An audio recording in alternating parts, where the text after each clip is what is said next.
তেওঁক ইণ্টাৰগেশ্যন কৰোঁতে ৰাতি তেওঁ ক'লে যে তেওঁ এজন ড্ৰাগ পেডেলাৰ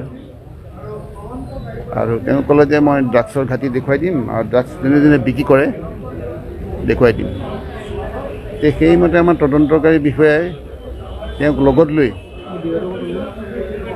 গৈ থকা অৱস্থাত চিনামৰা BPCL পেট্ৰল পাম্প এটা আছে, সেই পেট্ৰল পাম্পৰ ওচৰতে পেট্ৰল পাম্পৰ জাষ্ট ক্ৰছ হৈছে তেনেকুৱাতে সি গাড়ীৰ পৰা এইটো যিটো নীৰজ দাস ক'লা ল'ৰা তেওঁ গাড়ীৰ পৰা হঠাতে জঁপিয়াই দিয়াৰ লগে লগে পিছৰ গাড়ীখিনি কণ্ট্ৰল কৰিব নোৱাৰি তেওঁক বচাবলৈ চেষ্টা কৰিছিল যদিও গাড়ী গৈ পেলাই ৱালত খুন্দা মাৰি পেলাই গাড়ী যথেষ্ট ডেমেজ হৈছে, জখম হৈ তেওঁ আমাৰো পুলিচৰ মানুহ 3জন জখম হৈছে। তেওঁ লগত JMCত চিকিৎসাৰ কাৰণে লৈ অহা হয়। JMCত ডক্টৰে চাই চিতি পেলাই ক'লা ল'ৰাক মৃত বুলি ঘোষণা কৰিছে আৰু বাকী আমাৰ যিকেইজনৰ চিকিৎসা চলি আছে। আৰু ছাৰ তদন্ত কেনেধৰণে চলি আছে এতিয়াও এই মুহূৰ্তত? তদন্তটো আপুনি গমেই পাইছে, সঠিক দিশতে আমাৰ তদন্ত চলি আছে।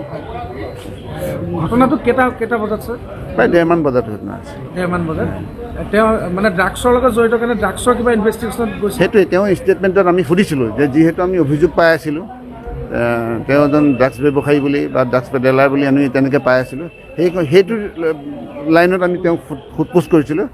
সোধপোছ কালত তেওঁ তেতিয়া কৈছিলে যে মই ড্ৰাগছৰ ঘাটি বা কোনে কোনে বিক্ৰী কৰে সেইখিনি আমি দেখুৱাই দিম। সি আচলতে তেওঁ ইণ্টেনশ্যনটো সেইটো নাছিলে, তেওঁৰ ইণ্টেনশ্যনটো এই পলোৱা ধান্দাৰে আছিলে।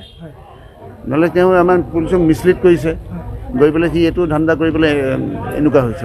আজি আৰু এৰেষ্ট হোৱাৰ সম্ভাৱনা আছিল আৰু নে তদন্ত চলি আছে, যদি মানে আমি পাই যাওঁ তদন্তৰ পৰা গাড়ী দুখন গৈছে।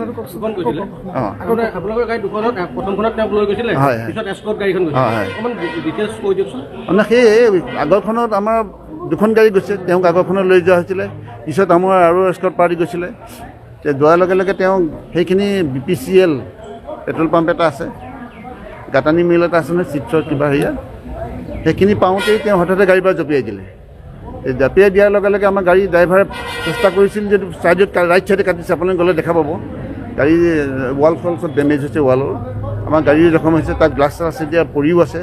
মই অলৰেডি ট্ৰেফিক আইচি কৈছোঁ সেইখিনি চিজ কৰি আনিবৰ কাৰণে, তাৰ ফলতে জখম হ'ল আৰু আমাৰো 3জন মানুহ জখম হৈছে। লগত তেওঁলোকক JMCত লৈ অহা হ'ল।